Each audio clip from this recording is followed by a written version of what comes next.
नौवीं वीडियो मस्कीन जी दी अपनी जवानी हड्ड बीती भाग 23 वाहिगुरू वाहिगुरू वाहिगुरू। कुछ रसिक पुरुष मैनू श्रीनगर भी मिले ਅਤੇ ਇਸ ਦੇ ਨਾਲ ਮੇਰੇ ਮਨ ਵਿੱਚ ਅਰਦਾਸ ਪੈਦਾ ਹੁੰਦੀ ਸੀ, ਦਾਤਾ ਐਸੇ ਰਸਿਕ ਪੁरुष ਮਿਲਾਂਦਾ ਰਹੇ।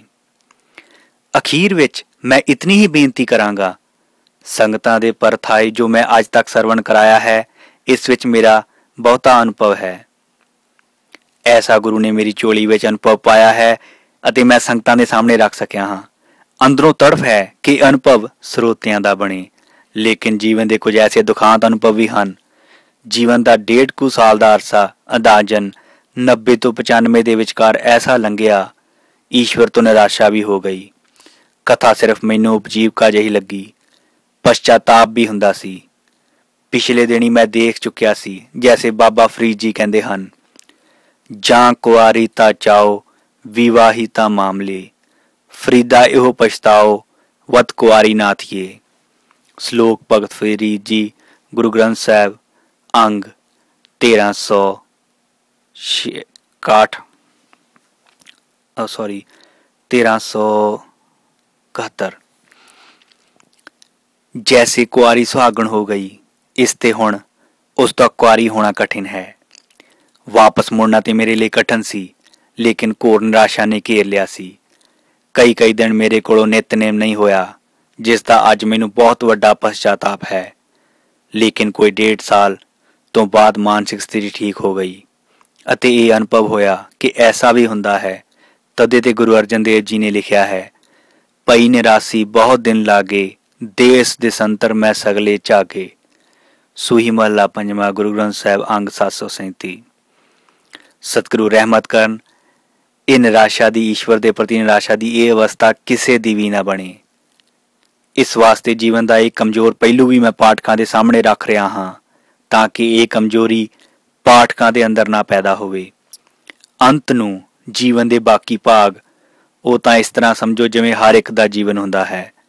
ਕਥਾਵਾਚਕ ਦੀ ਲਾਈਨ ਦੇ ਵਿੱਚ ਜੋ ਉਤਾਰ ਚੜਾ ਆਏ, ਜੋ ਅਨੁਭਵ ਪ੍ਰਾਪਤ ਹੋਏ, ਮੈਂ ਉਸ ਨੂੰ ਲਿਖਤੀ ਰੂਪ ਦੇ ਦਿੱਤਾ ਹੈ।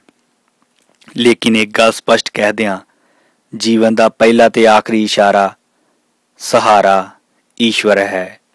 ਉਸ ਤੋਂ ਬਿਨਾਂ ਜੀਵਨ, ਉਹਨਾਂ ਦੀ ਯਾਦ ਤੋਂ ਬਿਨਾਂ ਜੀਵਨ ਨਰਕ ਹੈ, ਦੋਜਕ ਹੈ। ਦੋਜਕ ਹੋਰ ਕੁਝ ਵੀ ਨਹੀਂ, ਨਰਕ ਹੋਰ ਕੁਝ ਵੀ ਨਹੀਂ, ਉਸ ਨੂੰ ਭੁੱਲ ਜਾਣਾ ਹੀ ਨਰਕ ਹੈ। ਸਵਰਗ ਵੀ ਹੋਰ ਕੁਝ ਨਹੀਂ, ਉਸ ਦੀ ਯਾਦ ਹੀ ਮਹਾਂ ਆਨੰਦ ਹੈ, ਉਸ ਦੀ ਯਾਦ ਹੀ ਮਹਾਂ ਸੁੱਖ ਹੈ ਅਤੇ ਸਵਰਗ ਹੈ। ਸਤਿਗੁਰੂ ਸਰਬੱਤ ਦੇ ਰਹਿਮਤ ਕਰਨ, ਕਵੀ ਹਿਰਦਾ ਮੈਨੂੰ ਪ੍ਰਮਾਤਮਾ ਨੇ ਦੇ ਦਿੱਤਾ ਸੀ। ਉਸ ਸੰਬੰਧ ਵਿੱਚ ਕੁਝ ਰਚਨਾਵਾਂ ਵੀ ਮੈਂ ਇਸ ਕਿਤਾਬ ਦੇ ਵਿੱਚ ਦੇ ਰਿਹਾ ਹਾਂ। ਇਹ ਮੇਰੇ ਜੀਵਨ ਦੇ ਜਜ਼ਬਿਆਂ ਚੋਂ ਨਿਕਲੇ ਹੋਏ ਬੋਲ ਨੇ, ਔਰ ਇਸ ਦੀ ਜਾਣਕਾਰੀ ਵੀ ਮੈਂ ਪਾਠਕਾਂ ਤੱਕ ਪਹੁੰਚਾਉਣਾ ਹੀ ਚਾਹੁੰਦਾ ਹਾਂ।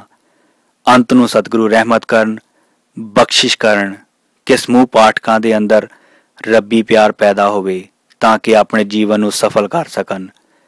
ਧੰਨਵਾਦ। ਭੁੱਲ ਚੁੱਕ ਦੀ ਸਖੀਮਾ। ਵਾਹਿਗੁਰੂ ਜੀ ਕਾ ਖਾਲਸਾ, ਵਾਹਿਗੁਰੂ ਜੀ ਕੀ ਫਤਿਹ। ਸਮਾਪਤੀ। ਇਸ ਦੇ ਨਾਲ ਹੀ ਮਸਕੀਨ ਜੀ ਦੇ ਆਪਣੇ ਹੱਥਾਂ ਦੁਆਰਾ ਲਿਖੀ ਹੋਈ ਹੱਡ ਬੀਤੀ ਦੀ ਸਮਾਪਤੀ ਹੁੰਦੀ ਹੈ।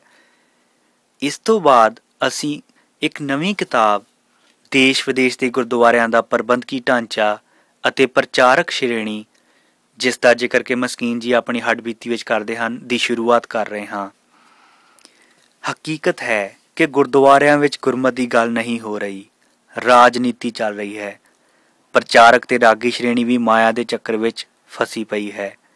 ਹਰ ਪਾਸੇ ਨਿਗਾਰ ਦੀ ਦਸ਼ਾ ਵੇਖ ਕੇ ਮਸਕੀਨ ਜੀ ਵਰਗੇ ਪੰਥ ਦਰਦੀ ਦਾ ਚਿੰਤਤ ਹੋਣਾ ਲਾਜ਼ਮੀ ਹੈ। ਉਹਨਾਂ ਨੇ ਆਪਣੇ ਨਿੱਜੀ ਤਜਰਬਿਆਂ ਦੇ ਆਧਾਰ ਤੇ ਇਸ ਨਿਗਰ ਦੀ ਦਸ਼ਾ ਦਾ ਬਿਉਰਾ ਦਿੱਤਾ ਹੈ ਅਤੇ ਆਪਣੇ ਵੱਲੋਂ ਆਤਮ ਰੱਸੀ ਦੇ ਨਾਮ ਅਭਿਆਸੀ ਜੋੜਿਆਂ ਨੂੰ ਗੁਰਦੁਆਰਾ ਪ੍ਰਬੰਧ ਵਿੱਚ ਸ਼ਾਮਲ ਹੋਣ ਦਾ ਨਿਯੋਤਾ ਦਿੱਤਾ ਹੈ। ਸਤਿਗੁਰ ਕਿਰਪਾ ਕਰਨ, ਮਸਕੀਨ ਜੀ ਦੀ ਭਾਵਨਾ ਅਨੁਸਾਰ ਗੁਰਮਤ ਪ੍ਰਚਾਰ ਦਾ ਅਮਲੀ ਕੰਮ ਸ਼ੁਰੂ ਹੋ ਸਕੇ। ਮੇਰੀ ਤਾਂ ਇਹੀ ਅਰਦਾਸ ਹੈ। ਅਜਿਹੀ ਅਰਦਾਸ ਗਿਆਨੀ ਚੇਤ ਸਿੰਘ ਜੀ ਸਾਬਕਾ ਹੈੱਡ ਗ੍ਰੰਥੀ ਸ੍ਰੀ ਦਰਬਾਰ ਸਾਹਿਬ ਜੀ ਕਰ ਰਹੇ ਹਨ। ਮਸਕੀਨ ਜੀ ਦੀ ਆਪਣੀ ਲਿਖੀ ਹੋਈ ਕਿਤਾਬ ਦੇਸ਼ ਵਿਦੇਸ਼ ਦੇ ਗੁਰਦੁਆਰਿਆਂ ਦਾ ਪ੍ਰਬੰਧਕੀ ਢਾਂਚਾ, ਮੁੱਖ ਬੰਦ। 40 ਸਾਲ ਦੇ ਪ੍ਰਚਾਰਕ ਜੀਵਨ ਵਿੱਚ ਮੈਂ ਪ੍ਰਚਾਰ ਦੇ ਸੰਬੰਧ ਵਿੱਚ ਜੋ ਦੇਖਿਆ ਹੈ, ਸਮਝਿਆ ਹੈ, ਉਸ ਨੂੰ ਇਸ ਪੁਸਤਕ ਵਿੱਚ ਕਲਮਬੱਧ ਕਰਨ ਦੀ ਕੋਸ਼ਿਸ਼ ਕੀਤੀ ਹੈ। ਰਾਜਨੀਤੀ ਤੇ ਸਵਾਰਥ ਸਿੱਧੀ ਦੇ ਆਧਾਰ ਤੇ ਖੜਾ ਇਹ ਪ੍ਰਬੰਧਕੀ ਢਾਂਚਾ ਗੁਰਮਤ ਪ੍ਰਚਾਰ ਦੇ ਬਿਲਕੁਲ ਅਨੁਕੂਲ ਨਹੀਂ ਹੈ। ਦਿਸ਼ਾਹੀਨ ਤੇ ਸਿਰਫ ਉਪਜੀਵਕਾ ਨੂੰ ਮੁੱਖ ਰੱਖ ਕੇ ਚੱਲ ਰਿਹਾ ਪ੍ਰਚਾਰਕ ਢਾਂਚਾ ਪ੍ਰਚਾਰ ਦੇ ਸਬੰਧ ਵਿੱਚ ਅਸਫਲ ਹੈ। ਸੰਗਤ ਦੀ ਬਹੁ ਗਿਣਤੀ ਛੋਟੇ-ਛੋਟੇ ਧਾਰਮਿਕ ਧੜਿਆਂ ਵਿੱਚ ਵੰਡੀ ਪਈ ਹੈ ਔਰ ਕੁਝ ਵਿਅਕਤੀਗਤ ਗੁਰੂਆਂ ਦੇ ਚੱਕਰ ਵਿੱਚ ਫਸੀ ਹੋਈ ਹੈ। ਕੁਝ ਗੁਰਮਤ ਹਤੈਸ਼ੀ ਸੂਝ-ਬੂਝ ਰੱਖਣ ਵਾਲੇ ਇਸ ਬਿਮਾਰ ਢਾਂਚੇ ਨੂੰ ਮਹਿਸੂਸ ਤਾਂ ਕਰਦੇ ਹਨ, ਪਰ ਸਹੀ ਇਲਾਜ ਕੀ ਹੈ ਇਹ ਸਮਝਣ ਤੋਂ ਅਸਮਰੱਥ ਹਨ। ਇਲਾਜ ਕਿਵੇਂ ਲੱਭਿਆ ਜਾਏ ਇਹ ਵੀ ਸਮਝਣ ਤੋਂ ਅਸਮਰੱਥ ਹਨ ਅਤੇ ਇਲਾਜ ਲੱਭਣ ਲਈ ਉਤਸ਼ਾਹ ਨਹੀਂ ਹੈ। ਮੈਂ ਪਹਿਲੀ ਦਫਾ ਕਲਮ ਰਾਹੀਂ ਸਾਰੇ ਹਾਲਾਤ ਸੰਗਤਾਂ ਦੇ ਸਾਹਮਣੇ ਰੱਖਣ ਦੀ ਨਿਮਾਣੀ ਜਿਹੀ ਕੋਸ਼ਿਸ਼ ਕਰ ਰਿਹਾ ਹਾਂ ਤਾਂ ਕਿ ਲਿਖੇ ਹੋਏ ਸਮਾਧਾਨ ਨੂੰ ਅਪਣਾ ਕੇ ਕੋਈ ਉਤਸ਼ਾਹਜਨਕ ਢਾਂਚਾ ਤਿਆਰ ਹੋਵੇ ਜੋ ਇਸ ਬਿਮਾਰ ਢਾਂਚੇ ਨੂੰ ਤੰਦਰੁਸਤ ਕਰ ਸਕੇ। ਮੇਰੀ ਕਿਸੇ ਨਾਲ ਇਸ ਸੰਬੰਧ ਵਿੱਚ ਕੋਈ ਜਾਤੀ ਰੰਜਿਸ਼ ਨਹੀਂ ਹੈ, ਸਿਰਫ ਕੌਮੀ ਤੇ ਧਾਰਮਿਕ ਦਰਦ ਨੂੰ ਮੁੱਖ ਰੱਖ ਕੇ ਇਹ ਪੁਸਤਕ ਲਿਖੀ ਹੈ। ਪਾਠਕਜਨ ਉਤਸ਼ਾਹੀ ਸੁਧਾਰਕ ਤੇ ਪ੍ਰਚਾਰਕ ਪੈਦਾ ਕਰ ਸਕਣ, ਕੇਵਲ ਇਹੀ ਮਨੋਰਥ ਹੈ। ਸਤਿਗੁਰੂ ਜੀ ਆਪਣੀ ਅਗੰਮੀ ਤੇ ਗੈਬੀ ਸ਼ਕਤੀ ਸੁਧਾਰਕ ਲਹਿਰ ਨੂੰ ਪ੍ਰਦਾਨ ਕਰਨ, ਇਹੀ ਅਰਦਾਸ ਹੈ। ਲਿਖਤ ਨੂੰ ਸਹੀ ਢੰਗ ਨਾਲ ਸੁਧਾਰ ਕੇ ਸਾਰੀ ਕਿਤਾਬ ਦੁਬਾਰਾ ਲਿਖਣ ਵਿੱਚ ਗਿਆਨੀ ਬਲਵਿੰਦਰ ਸਿੰਘ ਵੈਨਕੂਵਰ ਨੇ ਅਥਾਹ ਮਿਹਨਤ ਕੀਤੀ ਹੈ ਜੋ ਅੰਤ ਸ਼ਲਾਘਾਯੋਗ ਹੈ। ਸੀ ਸਰਾਂ, ਅਲਵਰ, ਰਾਜਸਥਾਨ, ਗਿਆਨੀ ਸੰਤ ਸਿੰਘ ਮਸਕੀਨ। ਭਾਗ ਪਹਿਲਾ, ਗੁਰਦੁਆਰੇ ਅਤੇ ਪ੍ਰਚਾਰਕ ਸ਼੍ਰੇਣੀ।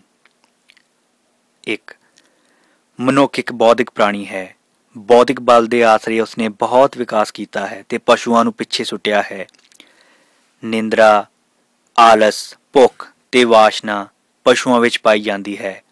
ਮੌਤ ਤੋਂ ਭੈ ਪਸ਼ੂ ਵੀ ਖਾਂਦੇ ਹਨ, ਪਰ ਮਨੁੱਖ ਆਪਣੀ ਸੋਚ ਸ਼ਕਤੀ ਦੇ ਆਸਰੇ ਸਮਾਜ, ਰਾਜਨੀਤੀ ਤੇ ਧਰਮ ਨੂੰ ਵਿਕਸਿਤ ਕਰਨ ਵਿੱਚ ਸਫਲ ਹੋਇਆ ਹੈ, ਜਦ ਕਿ ਪਸ਼ੂ ਸਮਾਜ ਤੇ ਧਰਮ ਤੋਂ ਥੱਲੇ ਹੀ ਰਿਹਾ ਹੈ। ਜਦ ਕਦੀ ਮਨੁੱਖ ਸਮਾਜ ਦੇ ਰਸਮੋ ਰਿਵਾਜ ਨੂੰ ਠੋਕਰ ਮਾਰਦਾ ਹੈ ਤੇ ਧਰਮ ਤੋਂ ਇਨਕਾਰੀ ਹੁੰਦਾ ਹੈ ਤਾਂ ਉਸ ਨੂੰ ਪਸ਼ੂ ਤੋਂ ਆਖਿਆ ਜਾਂਦਾ ਹੈ। ਕਰਤੂਤ ਪਸ਼ੂ ਕੀ ਮਾਨਸ ਜਾਤ, ਗੌੜੀ ਸੁਖਮਣੀ ਪਨ ਅੰਗ 267। ਮਨੁੱਖ ਸਿਰਫ ਮਨੁੱਖ ਹੀ ਤਰ੍ਹਾਂ ਦਿਖਾਈ ਦਿੰਦਾ ਹੈ, ਪਰ ਮਨੁੱਖਤਾ ਤੋਂ ਦੂਰ ਹੋਈ ਜਾਂਦਾ ਹੈ। ਈਰਾਨੀ ਸੂਫੀ ਸੰਤ ਸ਼ੇਖ ਸਾਦੀ ਦਾ ਕਹਿਣਾ ਹੈ ਕਿ ਇਨਸਾਨ ਦੇ ਅੰਦਰ ਇਨਸਾਨੀਅਤ ਲਾਜ਼ਮੀ ਚਾਹੀਦੀ ਹੈ। ਅਗਰ ਚੰਦਨ ਵਿੱਚ ਖੁਸ਼ਬੂ ਹੀ ਨਹੀਂ ਹੈ ਤਾਂ ਉਸ ਨੂੰ ਚੰਦਨ ਆਖਣ ਦੀ ਲੋੜ ਕੀ ਹੈ। ਇਨਸਾਨ ਰਾ ਇਨਸਾਨੀਅਤ ਲਾਜ਼ਮ ਅਸਤ, ਊਦ ਗਰਬੂ ਨਾ ਬਾਸ਼ਦ ਹੈਜਮ ਅਸ਼ਤ। ਬਹੁਤੀ ਮਨੁੱਖਤਾ ਤਾਂ ਮਨੁੱਖਤਾ ਤੋਂ ਥੱਲੇ ਹੀ ਜੀ ਰਹੀ ਹੈ। ਇਸ ਵਾਸਤੇ ਹਰ ਤਰ੍ਹਾਂ ਦੀਆਂ ਸਮੱਸਿਆਵਾਂ ਕੇਵਲ ਮਨੁੱਖੀ ਜਗਤ ਵਿੱਚ ਹੀ ਹਨ। ਪਸ਼ੂ ਸਾਰੇ ਸੁਖੀ ਹੀ ਜੀ ਰਹੇ ਹਨ, ਜਦ ਕਿ ਮਨੁੱਖ ਸਾਰੇ ਦੁਖੀ ਹੀ ਜੀ ਰਹੇ ਹਨ। ਮਨੁੱਖੀ ਸਮੱਸਿਆ ਦਾ ਸਮਾਧਾਨ ਕਰਨ ਹਿਤ ਅਨੰਤ ਅਵਤਾਰੀ ਪੁਰਸ਼ ਪ੍ਰਿਥਵੀ ਤੇ ਆਏ, ਲੇਕਿਨ ਉਂਗਲੀਆਂ ਤੇ ਗਿਣੇ ਜਾਣ ਵਾਲੇ ਮਨੁੱਖ ਹੀ ਉਹਨਾਂ ਤੋਂ ਲਾਭ ਉਠਾ ਸਕੇ। ਐਸਾ ਨਹੀਂ ਕਿ ਉਹਨਾਂ ਦੀ ਦਿੱਤੀ ਹੋਈ ਔਸ਼ਧੀ ਨਕਾਰਾ ਸੀ, ਬਲਕਿ ਮਨੁੱਖਤਾ ਨੇ ਇਸ ਔਸ਼ਧੀ ਨੂੰ ਖਾਣ ਤੋਂ ਇਨਕਾਰ ਕੀਤਾ। ਜੇ ਕਿਤੇ ਖਾਧੀ ਵੀ ਤਾਂ ਪਰਹੇਜ਼ ਨਹੀਂ ਰੱਖਿਆ। ਵੈਸੇ ਤਾਂ ਮਨੁੱਖੀ ਮਾਨਸਿਕ ਮੰਡਲ ਦੀਆਂ ਕਮਜ਼ੋਰੀਆਂ ਸਾਰਿਆਂ ਦੀਆਂ ਇੱਕੋ ਜਿਹੀਆਂ ਹੀ ਹੁੰਦੀਆਂ ਹਨ, ਲੇਕਿਨ ਫਿਰ ਵੀ ਆਬੋ ਹਵਾ ਦੇ ਧਰਤੀ ਮਨੁੱਖ ਦੇ ਰਹਿਣ ਸਹਿਣ ਨੂੰ ਅੱਡ ਅੱਡ ਕਰ ਦਿੰਦੀ ਹੈ ਅਤੇ ਇਸ ਤੋਂ ਸਹਿਜੇ ਵੱਖ-ਵੱਖ ਕੌਮਾਂ ਦਾ ਤੇ ਮੁਲਕਾਂ ਦਾ ਜਨਮ ਹੋ ਜਾਂਦਾ ਹੈ। ਬਨਸਪਤੀ, ਪਸ਼ੂ ਤੇ ਮਨੁੱਖ ਆਬੋ ਹਵਾ ਤੇ ਧਰਤੀ ਦਾ ਅਸਰ ਪ੍ਰਬਲ ਰੂਪ ਵਿੱਚ ਕਬੂਲ ਕਰਦੇ ਹਨ। ਕੁਝ ਬਨਸਪਤੀ ਤੇ ਪਸ਼ੂਆਂ ਦਾ ਕਿਸੇ ਧਰਤੀ ਤੇ ਆਬੋ ਹਵਾ ਵਿੱਚ ਜੀਵਨ ਪ੍ਰਫੁੱਲਿਤ ਹੋਣਾ ਕਠਿਨ ਹੁੰਦਾ ਹੈ ਅਤੇ ਉਹ ਆਪਣਾ ਵਜੂਦ ਗਵਾ ਬੈਠਦੇ ਹਨ। ਮਨੁੱਖ ਨੂੰ ਪਰਿਪੂਰਨ ਪਰਮਾਤਮਾ ਨੇ ਪਰਿਸਥਿਤੀ ਨੂੰ ਆਪਣੇ ਅਨੁਕੂਲ ਕਰਕੇ ਜੀਵਨ ਬਤੀਤ ਕਰਨ ਦੀ ਬੌਧਿਕ ਸ਼ਕਤੀ ਦਿੱਤੀ ਹੈ।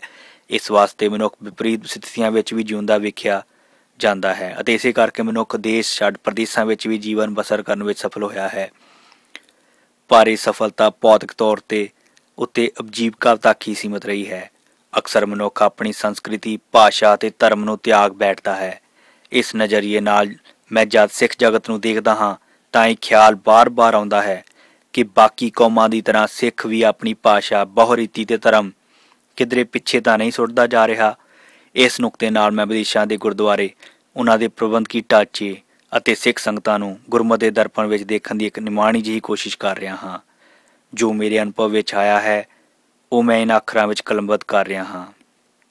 ਸਿੱਖ ਇੱਕ ਐਸੀ ਕੌਮ ਹੈ ਜੋ ਭਾਰਤ ਦੇਸ਼ ਦੇ ਹਰ ਕੋਨੇ ਤੇ ਹਰ ਸੂਬੇ ਵਿੱਚ ਵਸਦੇ ਹਨ, ਪਰ ਤਕਰੀਬਨ ਪ੍ਰਦੇਸ਼ਾਂ ਵਿੱਚ ਵੀ ਇਹ ਵਿਆਪਕ ਤੌਰ ਤੇ ਵਸਨੀਕ ਹਨ। ਦੇਸ਼ ਵਿੱਚ ਜਦ ਝਲਕ ਮਾਰੀਏ ਤਾਂ ਪੰਜਾਬ ਦੇ ਬਾਕੀ ਦੇਸ਼ ਦੇ ਸੂਬਿਆਂ ਦੀ ਸਿੱਖ ਸੰਗਤ ਵਿੱਚ ਕਾਫੀ ਸਮਾਨਤਾ ਦਿਖਾਈ ਦਿੰਦੀ ਹੈ। ਕਰੀਬ ਪ੍ਰਬੰਧਕੀ ਢਾਂਚਾ ਵੀ ਇੱਕੋ ਜਿਹਾ ਲੱਗਦਾ ਹੈ, ਪਰੰਤੂ ਵਿਦੇਸ਼ ਦੇ ਗੁਰਦੁਆਰਿਆਂ ਤੇ ਨਿਗਾਹ ਮਾਰੀਏ ਤਾਂ ਭਿੰਨਤਾ ਸਾਫ਼ ਦਿਖਾਈ ਦੇ ਜਾਂਦੀ ਹੈ। ਇਸ ਨੂੰ ਮੈਂ ਵਿਚਾਰਕ ਦ੍ਰਿਸ਼ਟੀਕੋਣ ਨਾਲ ਪਾਠਕਾਂ ਦੇ ਸਾਹਮਣੇ ਰੱਖ ਰਿਹਾ ਹਾਂ। ਗੁਰਦੁਆਰੇ ਪ੍ਰਭੂ ਮਿਲਾਪ ਦੇ ਲਈ ਸਾਧਨ ਹਨ। ਇਹ ਸਾਧਨ ਸੁਲਭ ਢੰਗ ਦੇ ਨਾਲ ਅਧਿਆਤਮਕ ਤੌਰ ਤੇ ਲਾਭਪੂਰਕ ਹੋਵੇ, ਗੁਰੂ ਤੋਂ ਹੀ ਇੰਤਜ਼ਾਮੀ ਢਾਂਚੇ ਦੇ ਆਧਾਰਸ਼ਿਲਾ ਰੱਖੀ ਗਈ। ਧੰਨ ਗੁਰੂ ਅਮਰਦਾਸ ਸਾਹਿਬ ਮਹਾਰਾਜ ਨੇ 22 ਮਸੰਦਾਂ ਦੀ ਸਥਾਪਨਾ ਇਸੇ ਹੀ ਨੁਕਤੇ ਨੂੰ ਮੋਹਰ ਰੱਖ ਕੇ ਕੀਤੀ ਸੀ, ਤਾਂ ਕਿ ਪ੍ਰਭੂ ਮਿਲਾਪ ਦੇ ਸਹੀ ਤੇ ਸੁਚੱਜੇ ਢੰਗ ਨਾਲ ਵਸੀਲੇ ਮੁਹੱਈਆ ਕੀਤੇ ਜਾਣ, ਗੁਰਮਤਿ ਦੀ ਰੌਸ਼ਨੀ ਦੂਰ ਦਰਾਡੇ ਫੈਲ ਸਕੇ। ਵਿਆਪਕ ਤੌਰ ਤੇ ਸੋਚਣੀ ਦੇ ਇੰਤਜ਼ਾਮੀ ਢਾਂਚੇ ਨੂੰ ਗੁਰੂ ਅਮਰਦਾਸ ਮਹਾਰਾਜ ਨੇ ਜਨਮ ਦਿੱਤਾ। 22 ਮਸੰਦਾਂ ਵਿੱਚੋਂ 3 ਬੀਬੀਆਂ ਸਨ, ਤਾਂ ਕਿ ਇਸਤਰੀ ਪੁਰਸ਼ ਦੋਨਾਂ ਨੂੰ ਵਿਆਪਕ ਪੱਧਰ ਤੇ ਗੁਰਮਤਿ ਦੀ ਸਿੱਖਿਆ ਤੋਂ ਜਾਣੂ ਕਰਵਾਇਆ ਜਾ ਸਕੇ। ਜਿਵੇਂ ਕੋਈ ਵੀ ਦਰਿਆ ਮੂਲ ਰੂਪ ਵਿੱਚ ਪਹਾੜਾਂ ਦੀ ਕੁੱਖ ਚੋਂ ਝਰਨੇ ਦੇ ਰੂਪ ਵਿੱਚ ਪ੍ਰਗਟ ਹੁੰਦਾ ਹੈ, ਤਾਂ ਉਸ ਵਿੱਚ ਮਿਲਾਪ ਸਾਗਰ ਦੀ ਬੜੀ ਤੇਜ਼ੀ ਹੁੰਦੀ ਹੈ। ਸਵੱਛਤਾ ਤੇ ਨਿਰਮਲਤਾ ਉਸ ਦੇ ਦਾਮਨ ਵਿੱਚ ਹੁੰਦੀ ਹੈ। ਰਸਤੇ ਦੇ ਰੋੜੇ ਪੱਥਰਾਂ ਨਾਲ ਟਕਰਾ ਕੇ ਵੀ ਆਪਣੀ ਰਵਾਨੀ ਕਾਇਮ ਰੱਖਣ ਦਾ ਉਤਸ਼ਾਹ ਹੁੰਦਾ ਹੈ, ਲੇਕਿਨ ਮੈਦਾਨੀ ਇਲਾਕਿਆਂ ਵਿੱਚ ਆਉਂਦਿਆਂ ਪਿੰਡਾਂ, ਕਸਬਿਆਂ ਤੇ ਸ਼ਹਿਰਾਂ ਨਾਲ ਅੰਗ ਸੁਹਾ ਆਪਣੀ ਸ਼ੁੱਧਤਾ ਨੂੰ ਦਾਗੀ ਕਰ ਬੈਠਦਾ ਹੈ ਤੇ ਰਵਾਨੀ ਵੀ ਮੱਧਮ ਪੈ ਜਾਂਦੀ ਹੈ। ਸ਼ੁਰੂ ਵਿੱਚ ਇਹਨਾਂ ਮਸੰਦਾਂ ਨੇ ਬੜੇ ਚਾਅ ਤੇ ਗੁਰੂ ਭਗਤੀ ਦੇ ਜਜ਼ਬੇ ਨਾਲ ਗੁਰਮਤਿ ਦਾ ਪ੍ਰਚਾਰ ਆਰੰਭ ਕੀਤਾ। ਧੰਨ ਗੁਰੂ ਅਮਰਦਾਸ ਜੀ ਨੇ ਇਹਨਾਂ ਨੂੰ ਵਿਦਵਾਨ ਤੇ ਉਤਸ਼ਾਹੀ ਜਾਣ ਕੇ ਇਹ ਮਹਾਨ ਸੇਵਾ ਸੌਂਪੀ ਅਤੇ ਉਹਨਾਂ ਨੂੰ ਮੰਜੀ ਤਖਤ ਬਖਸ਼ੀ। ਮੰਜੇ ਨੂੰ ਪਰਸ਼ੀਅਨ ਵਿੱਚ ਮਸਨੰਦ ਕਹਿੰਦੇ ਹਨ, ਜਿਸ ਦਾ ਪੰਜਾਬੀ ਉਚਾਰਨ ਮਸੰਦ ਹੋ ਗਿਆ। ਇਹ ਮਸੰਦ ਧਰਮ ਦੇ ਮੁਖੀ ਸਨ ਤੇ ਗੁਰਮਤਿ ਨੂੰ ਪੂਰੀ ਲਗਨ ਤੇ ਇਮਾਨਦਾਰੀ ਨਾਲ ਪ੍ਰਚਾਰ ਰਹੇ ਸਨ। ਮਸੰਦ ਸ਼ਬਦ ਵਿੱਚ ਸਿੱਖ ਜਗਤ ਵਿੱਚ ਸਨਮਾਨਿਤ ਸ਼ਬਦ ਸੀ। ਮਸੰਦਾਂ ਨੂੰ ਵੇਖ ਕੇ ਸੰਗਤਾਂ ਫਖਰ ਕਰਦੀਆਂ ਸਨ ਕਿ ਇਹ ਸਾਡੇ ਮਸੰਦ ਹਨ, ਅਤੇ ਮਸੰਦ ਵੀ ਆਪਣੇ ਆਪ ਨੂੰ ਖੁਸ਼ਕਿਸਮਤ ਸਮਝਦੇ ਸਨ। ਸਿੱਖ ਸੰਗਤਾਂ ਨੇ ਤਨ ਮਨ ਧਨ ਨਾਲ ਮਸੰਦਾਂ ਦੀ ਭਰਪੂਰ ਸੇਵਾ ਕੀਤੀ, ਲੇਕਿਨ ਸਮਾਂ ਪਾ ਕੇ ਮਸੰਦ ਪ੍ਰਥਾ ਜੋ ਸਿੱਖ ਜਗਤ ਦਾ ਪਹਿਲਾ ਤੇ ਮੁੱਢਲਾ ਢਾਂਚਾ ਸੀ, ਭ੍ਰਿਸ਼ਟ ਹੋ ਗਿਆ। ਇਸ ਤਰ੍ਹਾਂ ਇਸ ਪ੍ਰਬੰਧਕੀ ਢਾਂਚੇ ਦਾ ਮਲੀਨ ਹੋਣਾ, ਸੰਗਤਾਂ ਤੇ ਗੁਰੂ ਦੁਆਰਾ ਫਟਕਾਰੇ ਜਾਣਾ ਇਤਿਹਾਸਕ ਘਟਨਾਵਾਂ ਹਨ। ਜੈਸੇ ਕਮਜ਼ੋਰ ਮਿਹਦੇ ਦਾ ਮਨੁੱਖ ਭਾਰੀ ਭੋਜਨ ਨੂੰ ਪਚਾਉਣ ਵਿੱਚ ਅਸਮਰੱਥ ਹੁੰਦਾ ਹੈ, ਇਸੇ ਤਰ੍ਹਾਂ ਮਾਣ, ਸਨਮਾਨ, ਧਨ, ਪ੍ਰਭੁਤਾ ਇਹ ਮਸੰਦ ਹਜਮ ਨਾ ਕਰ ਸਕੇ ਅਤੇ ਭ੍ਰਿਸ਼ਟਾਚਾਰ ਤੇ ਦੁਰਾਚਾਰ ਦੀਆਂ ਉਲਟੀਆਂ ਕਰਨ ਲੱਗ ਪਏ। ਸਨਮਾਨਿਤ ਸ਼ਬਦ ਮਸੰਦ ਸਿੱਖ ਜਗਤ ਵਿੱਚ ਗਾਲ ਬਣ ਗਿਆ। ਮਸੰਦਾਂ ਨੇ ਗੁਰਮਤਿ ਨਾਮ ਤੇ ਇਤਨਾ ਅਨੁਚਾਰ ਕੀਤਾ ਕਿ ਬਹੁਤੇ ਸਿੱਖੀ ਤੇ ਗੁਰੂ ਤੋਂ ਹੀ ਇਨਕਾਰੀ ਹੋਣ ਲੱਗ ਪਏ। ਸ਼ਰਧਾਲੂ ਸਿੱਖਾਂ ਰਾਹੀਂ ਮਸੰਦਾਂ ਦੀਆਂ ਸਾਰੀਆਂ ਕਾਰਗੁਜ਼ਾਰੀਆਂ ਜਦ ਧੰਨ ਗੁਰੂ ਗੋਬਿੰਦ ਸਿੰਘ ਜੀ ਤੱਕ ਪੁੱਜੀਆਂ ਤਾਂ ਧੰਨ ਗੁਰੂ ਗੋਬਿੰਦ ਸਿੰਘ ਜੀ ਨੇ ਇਸ ਪ੍ਰਬੰਧਕੀ ਢਾਂਚੇ ਨੂੰ ਬਦਲਣ ਦਾ ਤਹੱਈਆ ਕਰ ਲਿਆ। ਭਾਗ ਦੂਜਾ। ਪਹਿਲੀ ਜੋਤ। ਧੰਨ ਗੁਰੂ ਨਾਨਕ ਦੇਵ ਜੀ ਮਹਾਰਾਜ ਤੁਰਕੀ ਬਾਣੀ ਨੂੰ ਘਰ ਘਰ ਪਹੁੰਚਾਉਣ ਵਾਸਤੇ ਖੁਦ 9 ਖੰਡ ਪ੍ਰਿਥਵੀ ਦੇ ਘਰ ਘਰ ਪੁੱਜਦੇ ਰਹੇ। ਫਿਰ ਬਾਲੇ ਦੇ ਘਰ ਰੌਣਕਾਂ ਲੱਗੀਆਂ, ਦੂਰ ਘਰਾਂ ਵਾਲੇ ਬਾਬੇ ਦੇ ਘਰ ਆਉਣ ਲੱਗ ਪਏ। ਆਏ ਗਏ ਦੀ ਸੰਭਾਲ, ਰਹਿਣ ਸਹਿਣ ਤੇ ਲੰਗਰ ਦਾ ਪ੍ਰਬੰਧ ਸਾਰਾ ਸ੍ਰੀ ਚੰਦ ਤੇ ਬਾਬਾ ਲਖਮੀ ਦਾਸ ਜੀ ਕਰਦੇ ਰਹੇ। ਦੂਸਰੀ ਪਾਤਸ਼ਾਹੀ ਨਾਲ ਇੰਤਜ਼ਾਮੀ ਢਾਂਚਾ ਵਧਿਆ, ਲੇਕਿਨ ਗੁਰੂ ਨਾਨਕ ਬਾਣੀ ਦਾ ਪ੍ਰਚਾਰ ਬਾਬਾ ਸ੍ਰੀ ਚੰਦ ਜੀ ਉਦਾਸੀਨ ਪੰਥ ਰਚ ਕੇ ਕਰਦੇ ਰਹੇ। ਖਰਚ ਪਾਣੀ ਲਈ ਕਾਰ ਭੇਟ ਬਾਬਾ ਸ੍ਰੀ ਚੰਦ ਜੀ ਗੁਰੂ ਘਰ ਤੋਂ ਮਿਲਦੀ ਰਹੀ। ਇਹ ਕਾਰ ਭੇਟ ਬਾਬਾ ਸ੍ਰੀ ਚੰਦ ਜੀ ਖੁਦ ਆ ਕੇ ਲੈ ਜਾਂਦੇ ਰਹੇ। ਦੂਰ ਦੁਰਾਡੇ ਉਦਾਸੀਨ ਮੱਠ ਰਚ ਕੇ ਗੁਰੂ ਨਾਨਕ ਪੰਥ ਦਾ ਪ੍ਰਚਾਰ ਕਰਦੇ ਰਹੇ। 68 ਤੀਰਥ ਕਾਬਲ ਕੰਧਾਰ ਤੱਕ ਬਾਬਾ ਸ੍ਰੀ ਚੰਦ ਜੀ ਨੇ ਆਪਣੀ ਪਹੁੰਚ ਨਾਲ ਗੁਰੂ ਨਾਨਕ ਮੱਤ ਨੂੰ ਪ੍ਰਚਾਰਿਆ। ਕਾਬਲ ਅਫਗਾਨਿਸਤਾਨ ਵਿੱਚ ਤੇ ਭਾਰਤ ਦੇ ਰਾਮੇਸ਼ਵਰਮ ਤੇ ਜਗਨਨਾਥਪੁਰੀ ਵਰਗੇ ਵੱਡੇ ਵੱਡੇ ਤੀਰਥਾਂ ਤੇ ਅੱਜ ਵੀ ਬਣੇ ਹੋਏ ਗੁਰਦੁਆਰਿਆਂ ਦੀ ਦੇਖ ਰੇਖ ਉਦਾਸੀ ਹੀ ਕਰ ਰਹੇ ਹਨ। ਨੇਪਾਲ ਦਾ ਇਤਿਹਾਸਕ ਅਸਥਾਨ ਵੀ ਉਦਾਸੀਆਂ ਪਾਸ ਹੀ ਹੈ। ਧੰਨ ਗੁਰੂ ਗੋਬਿੰਦ ਸਿੰਘ ਜੀ ਮਹਾਰਾਜ ਨੇ ਭ੍ਰਿਸ਼ਟ ਹੋਈ ਮਸੰਦ ਪ੍ਰਥਾ ਨੂੰ ਖਤਮ ਕੀਤਾ ਤੇ ਅੱਗੋਂ ਇਸ ਲਈ ਗੁਰਦੀਕਸ਼ਿਤ ਹੋਣ ਲਈ ਅਧਿਕਾਰ 5 ਪਿਆਰਿਆਂ ਨੂੰ ਦੇ ਦਿੱਤਾ।